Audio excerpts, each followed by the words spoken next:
जो मुसलमान नहीं है उनको भी हलाल का खाना खिलाया जाता है। आप शाकाहारी होते हुए भी हलालाहारी हैं। तो कई मुसलमान शासक ऐसे रहे जो कि जिजिया टैक्स लगाते थे। अगर इस्लाम के हिसाब से देखा जाए तो फिर तो फोटो खिंचाना ही हराम है। हलाल का ये जो पूरा एक इंडस्ट्री है, इससे हमारे देश को, हमारे समाज को क्या खतरा है? जैसे जब बकरा जज्ब होगा, जब वो काटा जाएगा तो उसका मुंह मक्का की तरफ होना चाहिए। अगर वो मक्का की तरफ नहीं है तो वो हराम हो गया। लोकतंत्र के सबसे बड़े मंदिर में जो मांस परोसा जाता था वो केवल हलाल का परोसा जाता था। कि हलाल की डेफिनेशन क्या है और how it qualifies to be halal. नमस्कार। जैसा कि हमने सोशल मीडिया में घोषणा की थी कि हम हलाल इंडस्ट्री पर बात करेंगे आज, तो आप सबने अब तक पिछले कम से कम एक साल में कई बार ये आपने सुना होगा कि हलाल इंडस्ट्री से क्या क्या खतरे होते हैं। जो मुसलमान नहीं है उनको भी हलाल का खाना खिलाया जाता है और एक ऐसी मान्यता सी बन गई है कि अलग अलग इंडस्ट्री में, केवल फूड इंडस्ट्री में ही नहीं बल्कि अन्य जिन जगहों पर खाना परोसा जाता है वहाँ हलाल सर्टिफाइड है, ये कहने का एक चलन है। और ये कुछ लोगों को अजीब लगता है लेकिन वो खा भी लेते हैं फिर, और कई लोग तो बिल्कुल प्रोटेस्ट भी नहीं करते। और इसके पीछे जबकि कई तरह के रिपोर्ट्स आ चुके हैं, ये साबित हो चुका है, अलग अलग जगहों से एविडेंस मिला है कि ये हलाल का पैसा, आप देखिए इस्लाम में एक ज़कात का पैसा होता है। ज़कात जो है वो मुसलमानों को कहा जाता है कि आपकी जो आमदनी है उससे कम से कम 6% आप सोशल सर्विस में लगाएं और वो पैसा फिर अलग अलग ह्यूमैनिटेरियन काम में इस्तेमाल होगा, ये वो दावा करते हैं।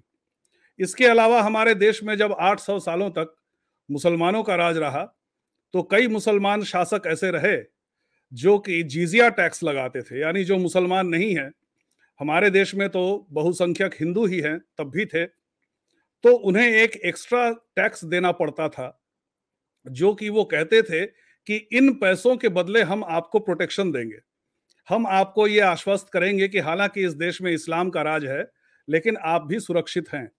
लेकिन वही पैसा फिर हिंदुओं के खिलाफ यूज होता था।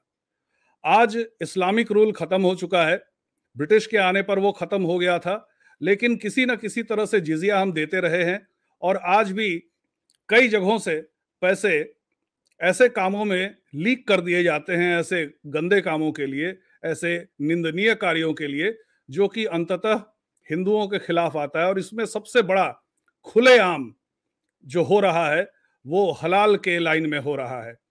इस संबंध में हम आपकी मुलाकात एक खास एक्टिविस्ट से करवा रहे हैं जिन्होंने, आपने अब तक जो हलाल सर्टिफिकेशन सुना है, इन्होंने झटका सर्टिफिकेशन शुरू किया है।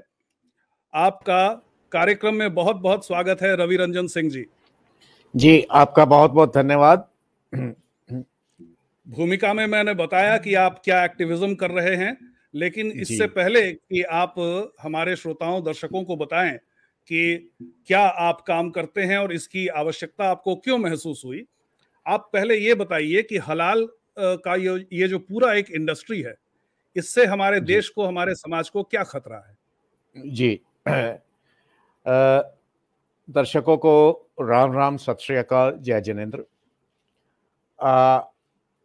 इसको पहले तो हम हलाल शब्द को समझे, क्योंकि दिस इज बियॉन्ड इंडस्ट्री। इसके लिए हम जो शब्द इस्तेमाल कर रहे हैं, दैट इज वन इज हलालोनॉमिक्स, और हलालोनॉमिक्स से भी ये आगे जाता है, क्योंकि हलाल एक अरबी शब्द है जो अरबी भाषा में इस्लाम के आने से बहुत पहले से था, क्योंकि अरबी भाषा पुरानी है, इस्लाम बाद में आया। उसका जैसे अल्लाह शब्द है, अल्लाह शब्द इस्तेमाल मुसलमान अपने तरीके से करते हैं, मगर ये शब्द पहले भी था, अल्लाह पहले भी था, इस्लाम के आने से पहले भी अल्लाह था, और अल्लाह हमेशा रहेगा।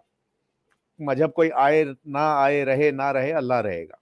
तो अल्लाह शब्द जो था वो पहले था। इसी तरह हलाल शब्द था जो था वो पहले था। और हलाल का अर्थ ये होता है, अगर हम आज जो हम हिंदी बोलते हैं उसमें ट्रांसलेशन करें, हालांकि वो उर्दू ही है, हिंदुस्तानी जिसे हम कहते हैं, उसका एग्जैक्ट जो हमारे दर्शक समझ पाएंगे, जायज।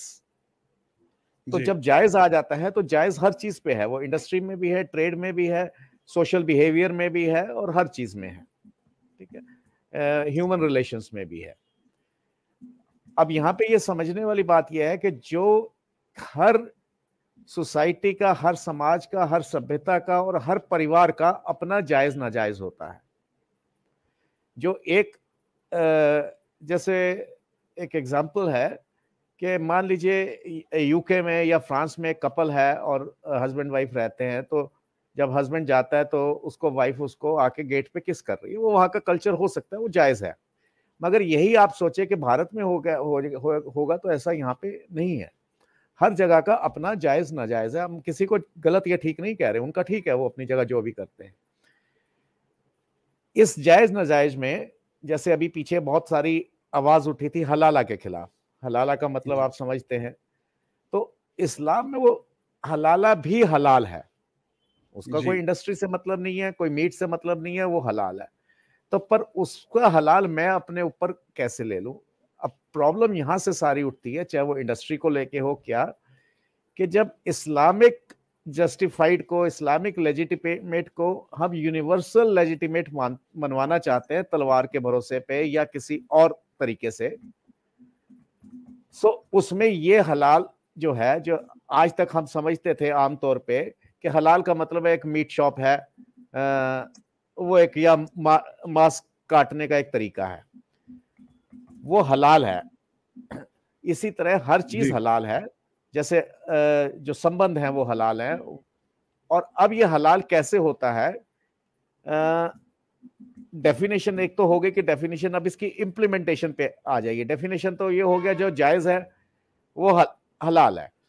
अब एक मुसलमान के हिसाब से गाय का मांस खाना जायज हो सकता है, वो उसको जायज कहेगा, मगर वो मेरा जायज नहीं है, किसी हिंदू का जायज नहीं हो सकता। जो अपना उसको जायज कहता है वो, इसी प्रकार से पोक को खाना, सुअर को खाना हो सकता है बहुत सारे हिंदुओं में वो जायज हो, पर हम क्या अपना जायज उन पे लाद सकते हैं कि हमारे लिए जायज है तो आप भी इसको मानो? नहीं। तो इसी तरह ना हम जबरदस्ती करते हैं ना करवाना चाहते हैं, हमारे ऊपर आप अपना जायज मत ला दिए जी। आज जो है ना खाली मीट इंडस्ट्री, हाउसिंग इंडस्ट्रीज है, हाउसिंग कॉम्प्लेक्स है। अब हाउसिंग कॉम्प्लेक्स में तो ना तो कोई मीट कटा, ना कोई जानवर कटा, ना सुअर कटा, ना बकरा कटा, तो वो कैसे हो गया? अब उसकी जो शर्तों पे हम आते हैं कि हलाल की डेफिनेशन क्या है और how it qualifies to be halal, उसकी एक नियम होंगे कि ये तो उसमें पहला तो ये है कि इसमें किसी नॉन मुस्लिम को कोई इकोनॉमिक बेनिफिट नहीं होना चाहिए, दैट इज वन, ठीक है। ये सब पे है।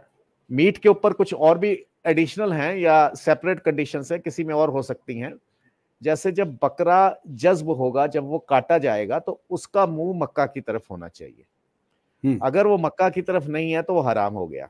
और कहीं नहीं, लोकतंत्र के सबसे बड़े मंदिर में जो मांस परोसा जाता था वो केवल हलाल का परोसा जाता था। यदि मांस नहीं परोसा जाता, समझ आती है कि कैंटीन वेजिटेरियन है, परंतु अगर इस तरह से शर्तें हो कि यहाँ मांस तो परोसा जाएगा, मांस आप खा भी सकते हैं, परंतु पहले इस्लाम को सरेंडर करेंगे, जो क्योंकि जब उसमें शर्तें रखी गई हैं कि वो उसमें ये बकायदा कलमे में बोला जा रहा है कि हम इस्लाम को मान रहे हैं, सो दैट मीन्स कि मेरे बिहाफ पे वो मौलवी एक प्लेज ले रहा है कि मैं अपना विश्वास कुरान में पुनर्प्रकट करता हूं। सो ये एक पैसिव कन्वर्जन यहीं से शुरू हो जाती है। मेरा तो विश्वास ही नहीं, ना मैं विश्वास करता हूं, आदर करना एक अलग चीज है, मगर अनादर नहीं करता मैं। वो उनको मुबारक है, मैं कोई अनादर नहीं करता, पर उसको मानूं ये जरूरी नहीं है। तो ये तो मीट की एक शर्त हो गई। इसी तरह जब दूसरी शर्त है वो ज्यादा खतरनाक है कि इसमें ना खाली स्लॉटरिंग, जो मीट जो कलमा पड़ेगा वो एक नमाजी मुसलमान होगा, जो उसको काटेगा वो भी नमाजी मुसलमान होगा, और वो पूरे प्रोसेस में केवल और केवल मुसलमान होगा। हाँ, पैसा आएगा सबका। सो ये बेसिक वन वे ट्रैफिक जो है, ले हम सबसे पैसा लेंगे पर देंगे नहीं हम वापस। अब ये इसको जब हम कहते हैं कि हमारे लोग कहते हैं कि हमने एक मुस्लिम रेस्टोरेंट में गए थे, हलाल रेस्टोरेंट था, उसमें हमने हिंदू रिसेप्शनिस्ट देखी। अब इस चीज को समझने की कोशिश करिए। भारत में एक मान लीजिए किसी स्टेट में आप जहाँ पे 90%, एक डिस्ट्रिक्ट में चले जाइए 95% हिंदू है, वहां पे एक इंडस्ट्री लगाते हैं, मीट की नहीं, इससे जूते बनाने की। वहां पे आपकी मजबूरी होगी कि आपको नॉन मुस्लिम को रखना ही पड़ेगा, कोई ना कोई चार्टर्ड अकाउंटेंट आपको मुसलमान नॉन मुस्लिम रखना पड़ेगा, और कोई labour inspector, internal labour auditing होगी, वो हो सकता है कोई ऐसी कंपनी हो। तो अब यहाँ पे जहां पे पॉसिबल नहीं है भारत में, वहां पे ये वेवर है कि जहां नहीं तो इंडस्ट्री नहीं चला पाओगे आप। तो यहाँ पे एक वेवर दिया गया है कि आप नॉन मुस्लिम को भी रख सकते हैं अंडर सर्टेन कंडीशंस। बट ये वेवर्स अमृतसर में तो है, क्योंकि अमृतसर में अगर आप इंडस्ट्री लगा रहे हैं तो ऐसा हो नहीं सकता कि उसमें कोई ट्रक वाला आपको सिख मिलेगा, कोई चार्टर्ड अकाउंटेंट आपको अग्रवाल जी मिलेंगे, कोई ये होगा, तो ये पॉसिबल नहीं है। मगर कुछ मील दूर लाहौर में ये वेवर नहीं है, क्योंकि वहां पे वहां की अगर 1-2% पाकिस्तान की आबादी या 3% नॉन मुस्लिम है तो उनके बगैर काम चल सकता है, तो इसलिए वहां पे वेवर नहीं है। ये एक बेसिक फर्क है, बात है। एक अभी तक आपने जो बातें बताई रवि जी, उसमें से कुछ प्रश्न है हमारे। जैसे काफी समय से, जब से खासकर ये सोशल मीडिया में लोग बहुत एक्टिव हुए हैं, मैं तो कम से कम 2010 से लगातार देख रहा हूं कि कई ऐसे सिख वेबसाइट है जहां पर लगातार मना किया जाता है कि आप हलाल मीट नहीं खाएंगे, आप झटका मीट ही खाएंगे। तो लेकिन ये सेंसिटाइजेशन जो है, ये लोगों को जागरूक करने का काम हिंदू पंथ में इतना नहीं हुआ जितना सिख पंथ में हुआ। हिंदू लोग तो सोचते हैं, एक बार मन में लगता भी है कि अच्छा हलाल है, पता नहीं क्यों है, चलो खा लेते हैं, कोई बात नहीं।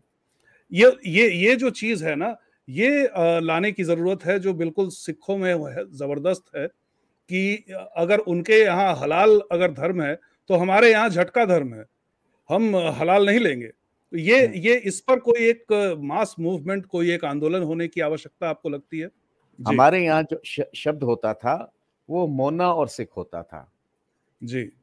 इसको मैं थोड़ा सा एक्सप्लेन कर दूं, क्योंकि आज की जो परिस्थितियां हैं, इसमें हमको चीजें बहुत गहराई से समझनी पड़ेंगी, और जिन षड्यंत्रों के हम शिकार हो रहे हैं उससे बचना पड़ेगा कि हलाल और झटका ये इंटीग्रेटेड हैं बाकी षड्यंत्रों के साथ, इसको हम अलग करके नहीं देख सकते जी। तो हमारे यहाँ जो शब्द होता था, मोना शब्द जो होता था, जब इस्लामिक ऑनस्लॉट था, मुगलों का राज था, तो जो वो मना करते थे कि हिंदू घोड़े पे नहीं बैठेगा, हिंदू शस्त्र नहीं रखेगा।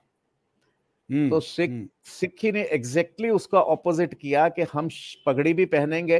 पगड़ी पहनने का मतलब एक इज्जत है, मतलब मैं यहाँ पे, और हम लीडर है, हम सरदार हैं, मतलब हम आप, तो ये डायरेक्ट हर ऑर्डर को चैलेंज करने की बात थी। मैं और आप बैठे हुए हैं, अभी मेरा पीछे इलेक्ट्रिक स्विच पे हाथ लग जाएगा, करंट आ जाएगा, तो मेरे हाथ को नहीं पता क्या एक्शन लेना है। ये तो स्पाइनल कॉर्ड से मैसेज जाएगा और वो कंट्रोल रूम ऑर्डर देगा कि हाथ पीछे करो।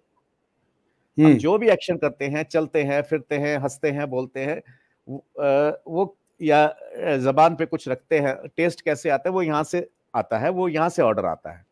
जी। झटके का मतलब ये होता था, परंपरा में हमारी अखेट भी होते थे, झटका भी होता था, सब होता था। उसका अर्थ यह है, ये बड़ी समझने वाली बात है, कि जिस वक्त स्पाइनल कॉर्ड कट गई, इसका मतलब बीच में से एक लिंक खत्म हो गया, बॉडी और ब्रेन का। तो उसमें जो बॉडी सिग्नल दे रही है वो ब्रेन तक नहीं पहुंच रहा, तो उसमें पेन नहीं होता। जैसे एक लैंडलाइन फोन में से अगर हम तार काट दें तो हेलो मैं आपको बोलता रहूंगा, आप तक आवाज नहीं आएगी। वेयर एज जब हलाल होता है तो जगलर वेन से काटना शुरू करके और स्पाइनल कॉर्ड पे आखिर में आते हैं। So the animal sees it happening, उसको सारा दर्द का एहसास होता है थ्रू आउट, कलमे पड़े जाते हैं उसके साथ साथ। जिस समय उसके ऊपर ये गुजर रही होती है, उस समय वो बहुत पेन में होता है, एगनी में होता है, और उसका केमिकल कंपोजिशन, ब्लड कंपोजिशन बदलता है, और डेफिनेटली एल्ड्राइन और कई तरह के सिक्रीशंस होते हैं जो पॉइजनस, और पॉइजनस ना भी कहें तो टॉक्सिक तो है ही हैं, जो बॉडी को हार्म करते हैं। इसलिए आदिकाल से हमारी जो यहाँ पे परंपरा थी, उसमें हम लोग यदि मांस खाते थे तो झटके का ही खाते थे। इस्लाम का अपनी सोच है, उनकी विचारधारा उनके साथ है। ये एक चीज है। अब जैसे हाउसिंग कॉम्प्लेक्सेस हैं, अब हाउसिंग कॉम्प्लेक्सेस में तो ना कोई जगलर वेन है और ना कोई स्पाइनल कॉर्ड है, वो तो एक मकान है। अब इसमें कुफ्र क्या है कि जो पॉट लगता है टॉयलेट में, जो कमोड लगता है, या जो डायरेक्शन है टॉयलेट की, उसकी एंट्रेंस किस तरफ होगी और कमोड कैसे होगा। Commode should not face Mecca and it should not have its back towards Mecca, तो वो एक एंगुलर शेप में, डायगोनल शेप में होना चाहिए। अगर वैसा नहीं है तो वो कमोड, मतलब ये वो हाउसिंग कॉम्प्लेक्स जो है, अगर उसमें इस तरह के टॉयलेट्स नहीं बने हुए तो that is not qualified to be halal housing complex.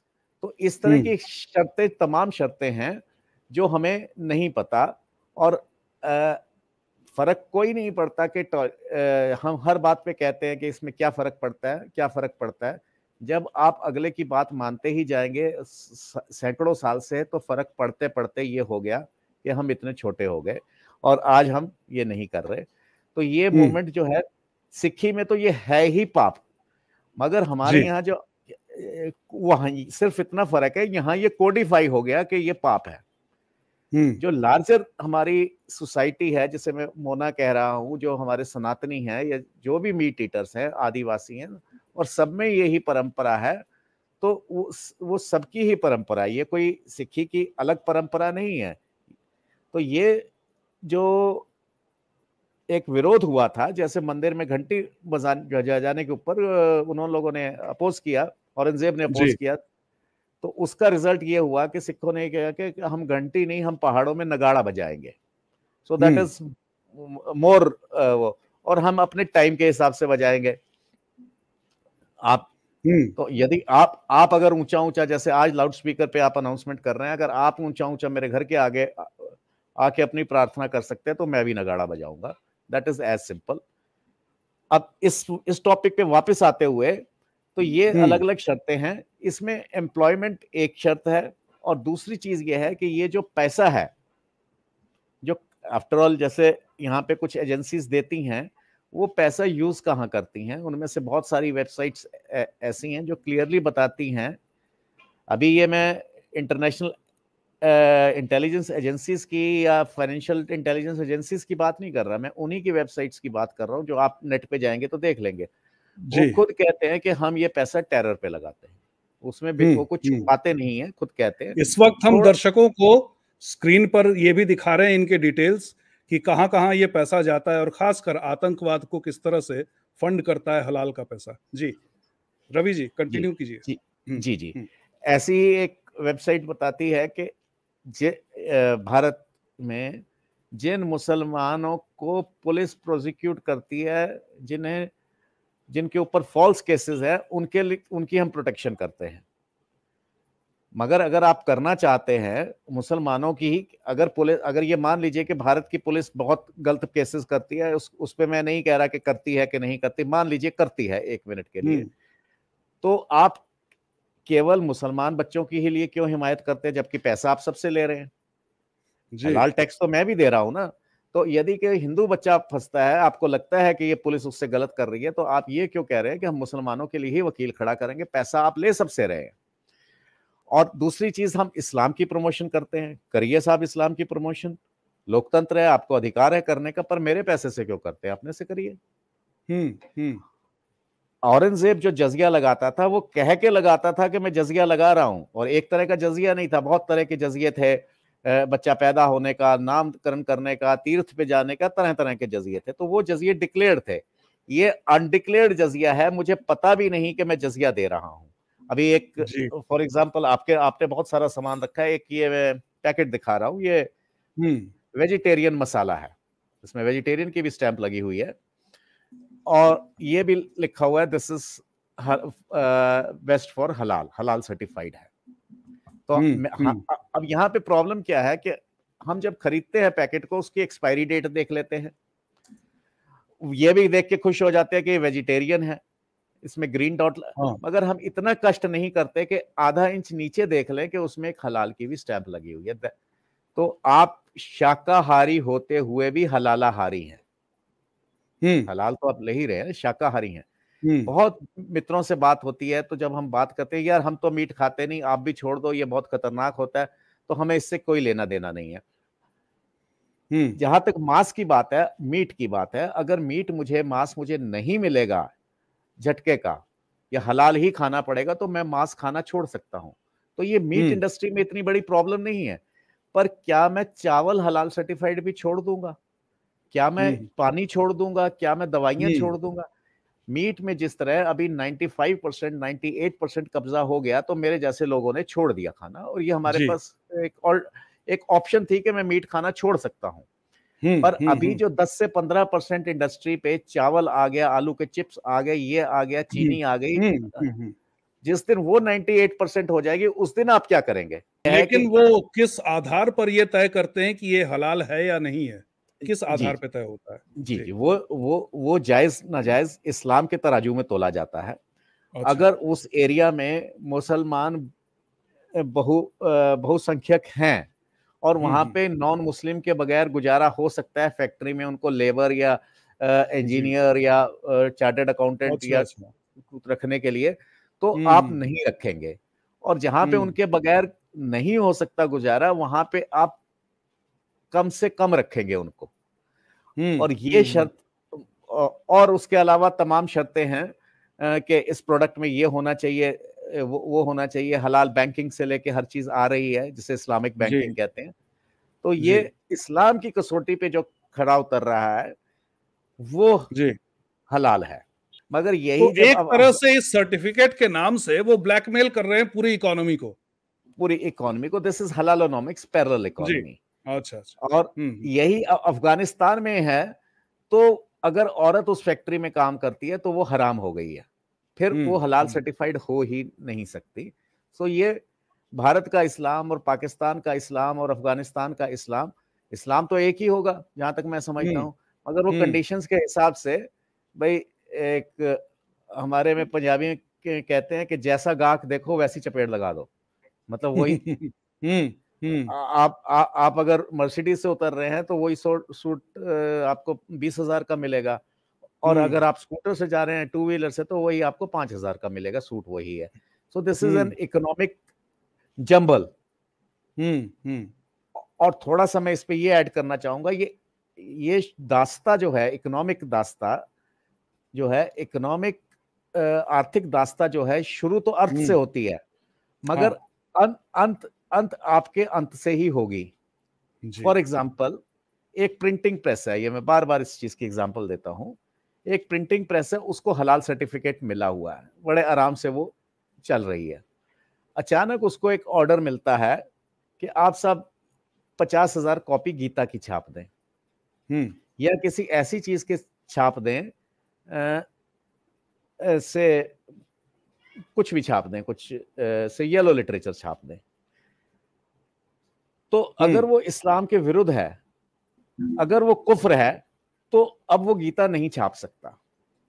मतलब कुछ भी अच्छा बुरा नहीं छाप सकता। हो सकता है कल को डार्विन थ्योरी भी कुफ्र में आ जाती है, तो डार्विन थ्योरी तो अगर वो गीता नहीं छाप सकता, तो अगर वो छापता है तो वो उनका डिफॉल्टर हो गया। अगर हलाल बैंकिंग से पैसा लिया तो उसका डिफॉल्टर हो गया, इस्लामिक बैंक से उसने लिया है। ये मैं एक हाइपोथेटिकल बात बता रहा हूँ, जो रियलिटी है, मगर एक एग्जांपल के लिए उसको वो बता रहा हूँ। अब उस स्थिति में उस प्रिंटिंग प्रेस के ओनर के पास, पब्लिशर के पास एक ही ऑप्शन रह जाती है, या तो वो अपना वो ऑर्डर छोड़ दे, और या फिर डिफॉल्टर होके इनके कटघरे में खड़ा हो जाए। तो इन केस वो ऑर्डर छोड़ता है, विच इज लाइकली, क्योंकि वो एक ऑर्डर के लिए अपना पूरा बिजनेस सेटअप नहीं खराब करेगा। इसका मतलब ना केवल ये इकोनॉमिक हलालोनॉमिक्स है, ये इससे आगे जाके गीता की प्रचार प्रसार भी रुकना शुरू हो गया। समझ रहे हैं बात को? तो ये शुरू तो हुई आर्थिक दास्ता से, मगर ये सब के ऊपर एक एक करके हावी हो रहे हैं, बिकॉज उसकी इकोनॉमिक बेस जो है वो एक पैरेलल इकोनॉमी, जो मेन इकोनॉमी को खाने के लिए है। जी।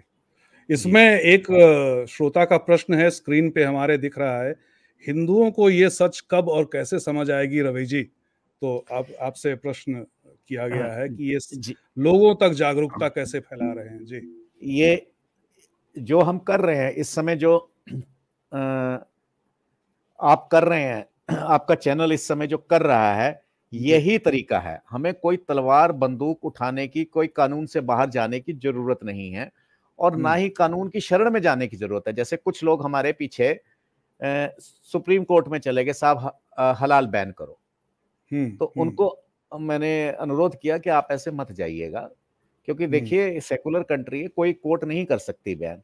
तो कोर्ट ने एक जो अपने ऑर्डर में जो लिखा, halal is Muslim way of life, we have no jurisdiction over it. तो उससे क्या हुआ, लीगल तो था ही, उसको एक सुपर लीगल की स्टैंप लगवा के आ गए हम लोग।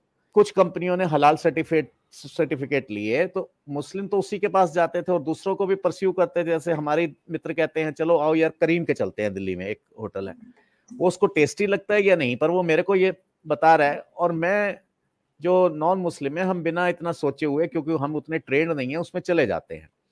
तो इसका मतलब उसका बिजनेस बढ़ रहा है, यानी दूसरे का कम हो रहा है जिसको हलाल सर्टिफिकेट नहीं है। तो एक के बाद दूसरा, दूसरे के बाद तीसरा, तीसरे का, इस तरह पूरी की पूरी चेन लंदन में हलाल हो गई। अब जिसका बिजनेस एकदम बूम हुआ था, वो फिर नीचे आ गया, क्योंकि पहले वो अकेला था, अब सभी हैं, तो वो खत्म हो गई। बट इकोनॉमी, जो मीट की बात कर रहा हूं, इकोनॉमी जो सी व्हाइट बूचर से निकल के इस्लाम के पास चली गई, और यही एक्सपेरिमेंट दुनिया भर में हो रहा है।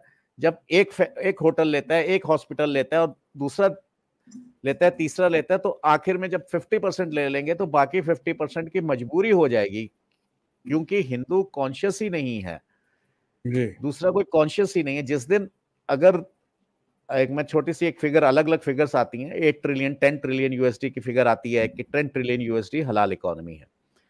और आपने क्योंकि इतनी रिसर्च करी है, अभी मैं जो देख रहा हूं, जी, उसमें से मुस्लिम्स की जो बाइंग कैपेसिटी है वो 12 से 15% है वर्ल्ड वाइड। दैट मीन्स कि जो 10 ट्रिलियन इकोनॉमी है, उसमें 80% 85% जो है वो नॉन मुस्लिम कंट्रीब्यूट कर रहा है, और जो लग इस्लाम पे रहा है। तो जिस दिन आप ये कह देंगे कि मेरे को ये नहीं लेना, तो आप 85% लोग जब उस प्रोडक्ट को नहीं लेंगे, तो अपने आप इसका सोल्यूशन निकल आएगा। सो इसमें हमको कोई झगड़ा नहीं करना, simple 2 step, awareness and implementation, बस। अगर जी, इस्लाम के हिसाब से देखा जाए, तो फिर तो फोटो खिंचाना ही हराम है। तो हाँ, इतनी बड़ी फिल्म कैसे बना दी? पर वो इसलिए है क्योंकि वो ultimately that is the step. अलतकिया क्या है कि अगर उसके लिए झूठ भी बोलना पड़े तो बोलिए, उसके लिए, इस्लाम के लिए, अगर आपको इस्लाम की बढ़ोतरी के लिए अगर आपको इस्लाम को भी गाली देनी पड़े, मुसलमान को भी गाली देनी पड़े, तो भी दे दीजिए, but ultimately it should land into benefit of Islam. जी, जी, बस, तो वो इस्लाम से बाहर कहीं नहीं जा रहा लेते वक्त भी। हम्म। तो जहां तक उनका उल्लू सीधा हो रहा है, वो उसमें इस्लाम आड़े नहीं आता है। आपको देना हराम है, आपसे लेना हराम नहीं है, एज हाँ, सिंपल। हाँ, हाँ। तो एक धनोज जी, छोटी सी मैं आपको अपने प्रश्न का उत्तर मिल गया होगा। हाँ, रवि जी बोलिए। जी, एक सिरा सेविक नाम है, फर्स्ट नेम मैं भूल रहा हूँ, जी, बोस्निया के वो ग्रैंड मुफ्ती थे। और हम्म, बोस्निया छोटे कंट्री से मत जाइए, grand Mufti of Bosnia means उनका बहुत बड़ा क्लाउड था, सऊदी में भी, इधर भी उधर भी, सब जगह। एक इस्लामिक कोर टीम के मेंबर हैं, हम्म, मुस्तफा सिरा सेविक।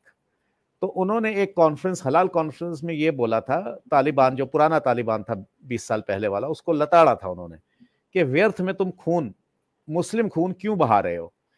We will hmm, rule world through halal. Hmm, तो जब आप पैसे पैसे को मोहताज हो जाएंगे, आपका वन वे, तो जो हम पैसा कमा रहे हैं, हम समझ रहे हैं कि बहुत कमा रहे हैं, अगर इस, तो ना रोटी बचेगी, ना बेटी बचेगी, ना कोठी बचेगी। तो हम्म, जो हम, कि कोई एजेंसी ले लेता है कि मैंने तो हलाल की एजेंसी ले ली, मैंने ये कर लिया, मेरा तो इसमें प्रॉफिट हो रहा है, तो ये इससे बहुत मेरी कोठियां बन रही हैं। तो जो कोठियों में हम आज रह रहे हैं दिल्ली में, इससे बड़ी कोठियां हम कराची, लाहौर और ढाका में छोड़ के आए थे। हम्म, जब वो नहीं बची, तो ये कैसे बचेंगी? क्योंकि प्रिंसिपल्स वही चल रहे हैं, या तो प्रिंसिपल्स बदल गए हो, प्रिंसिपल्स वही चल रहे हैं। तो फिर मेरा अनुरोध है, अगर हम नहीं चेते, तो किसके लिए हम इकट्ठा कर रहे हैं, सेकंड जनरेशन को मिलेगा कि नहीं? अभी भी हमारी खड़ी हुई हैं लाहौर में हवेलियां, मेरी भी खड़ी हुई हैं, मगर क्या मैं उसमें जा सकता हूं? तो ना रोटी बचेगी, ना कोठी बचेगी, ना बेटी बचेगी। हलाल इतना खतरनाक है, जिसको मतलब या हलाल से भी ज्यादा ये खाली, अगर उनका स्लॉटरिंग का तरीका है, अपना प्रेयर कर रहे हैं, कोई बात नहीं, ठीक है, but this is much beyond, much deeper. जी। तो रवि रंजन जी, ये जो आपने भयावह दृश्य जो बताया, बहुतों को तो पता भी नहीं था कि इतना खतरनाक हो सकता है ये। लोग सोचते थे कि ये खाने के साथ कोई एक सर्टिफिकेट लगाया जाता है, क्या फर्क पड़ता है इससे।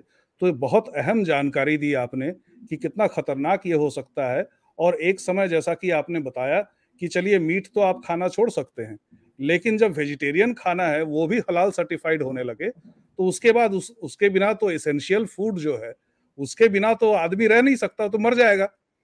लेकिन उस समय क्या होगा कि पूरी दुनिया, पृथ्वी इस्लाम के कब्जे में आ जाएगी कि भाई हमारी शर्तों पे चलो, नहीं तो तुम्हारा जीना मुहाल कर देंगे। ये लबो लुबाब है जो रवि रंजन जी जिस स्थिति के बारे में आप सभी को सचेत कर रहे हैं, उस बारे में सचेत होने की बहुत आवश्यकता है। और ये बहुत, मैं कह सकता हूं कि एक विडंबना है, बहुत आयरॉनिकल है कि एक समय एक मुसलमान कवि ने ही, उनका मैं नाम ले रहा हूं, अल्लामा इकबाल, उन्होंने कहा था, न समझोगे तो मिट जाओगे ऐ हिंदुस्तान वालों, तुम्हारी दास्तां तक भी न रहेगी दास्तानों में। तो लगता है कहीं आज यही बात हिंदुओं के लिए, सिखों के लिए, जितने भी नॉन मुस्लिम्स हैं, उनको ये बात समझाने की आवश्यकता है कि आज तो आप सेक्युलरिज्म के नाम पर हो, सहिष्णुता के नाम पर हो, सर्वधर्म समभाव के नाम पर हो, मिलजुल के रहने के नाम पर, आपको समझ में नहीं आ रहा है कि आपका भविष्य किस अंधेरे की तरफ धकेला जा रहा है। क्योंकि ये जो इंसिस्ट करते हैं कि हम खाना तभी आपसे ऑर्डर करेंगे या तभी हम उसको जायज मानेंगे जब हमारे धर्म का, हमारे मजहब का सर्टिफिकेट उस पर लगा हुआ हो, ये कितना खतरनाक हो सकता है, ये आपको रवि रंजन जी ने बताया बड़े विस्तार से और कई उदाहरणों के साथ बताया। देश का ही नहीं, विदेश का उदाहरण भी उन्होंने लिया। तो मैंने जैसे कहा कि रवि रंजन जी एक्टिविस्ट हैं और बड़े समय से ये इसका प्रतिकार ढूंढ रहे हैं और प्रतिकार कर भी रहे हैं, जैसा कि मैंने संसद का एक उदाहरण आपको दिया। तो दूसरे एपिसोड में जब हम दोबारा रवि रंजन जी से मिलेंगे, तो हम बात करेंगे कि इनके समाधान की दिशा में इन्होंने कैसे कदम बढ़ाए, इनको कितनी समस्याएं पेश आई जब ये अलग अलग अथॉरिटीज को जाके इन्होंने समझाया कि क्या गलत हो रहा है। और आज के एपिसोड में तो उन्होंने जनसाधारण को भी चेताया कि अति उत्साह में आप ऐसा कुछ मत कर दीजिएगा कि उल्टा फायदा उन्हीं को हो जाए, जैसे कि कोर्ट में केस कर दिया गया तो उल्टा उन्हीं को फायदा हो गया। तो इसलिए बहुत ज्यादा उत्साह में, या फिर हमेशा आप ये ना कहें कि ये सरकार क्यों नहीं कर रही है, ये काम सरकार क्यों नहीं कर रही है, आप अपने ही दम पर, केवल एज एन इंडिविजुअल, आप बड़े मजबूत कदम उठा सकते हैं इस दिशा में। जैसा कि रवि रंजन जी ने बताया कि एज कंज्यूमर आप मना कर सकते हैं कि नहीं ठीक है, तुम मेरे ऊपर कोई सामान थोप नहीं सकते, किसी के लिए ये जायज होगा, हमारे लिए ये जायज नहीं है, हम ये नहीं लेंगे। रवि रंजन जी, हमारे साथ जुड़ने के लिए और दर्शकों श्रोताओं को जागरूक करने के लिए बहुत बहुत धन्यवाद। और आपसे करबद्ध प्रार्थना है कि आप एक और एपिसोड में हमारे साथ जुड़ें, ताकि हम समाधान पर बात कर सके कि ये जो हलाल इंडस्ट्री चलाया जा रहा है, इसकी तोड़ क्या है। बहुत बहुत धन्यवाद। आपका बहुत बहुत, श्रोताओं का बहुत बहुत धन्यवाद।